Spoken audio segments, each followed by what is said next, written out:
Додека новата влада во Македонија потроши цели 10 месеци во голема дипломатска офанзива, од Вашингтон, преку Брисел и кај се не, за да му докаже на светот дека тоа што се бара од нас во моментов е тешка уцена која овој народ не е подготвен да ја плати. Додека објаснува дека со оваа уцена не завршуваат бугарските претензии и таа не представува гаранција дека нема да има нови вета. Овој човек, Венко Филипче, кој се нарекува лидер на опозицијата, уште при првата посета во Брисел отиде да ја кодоши сопствената држава, не владата, туку сопствениот народ и повторно, како и неговиот ментор Заев, да ветува дека ќе прифати уцената наречена промена на уставот.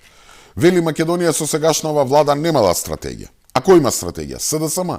Со тоа што ќе ги прифати сите можни уцени и закани од Бугарија, тоа го нарекува стратегија. Па вели станувало збор за самонаметнато вето. Значи, според лидерот на македонската опозиција, не станува збор за вето од Бугарија, која сака да ни избрише од мапата, да избрише историјата и јазикот, туку ветото сами сме си го ставиле. А ева да го зборува некој бугарски министер, ке разберам некако. Ама брелуѓе да го зборува лидер на македонска партија и тоа во среде Брисел.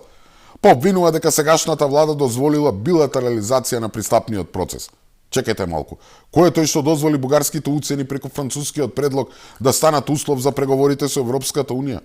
Кој дозволи бугарското барање за уставни измени да стане европско барање за почеток на преговори? Навистина човек да не верува. Зарем не ја научи ништо досега?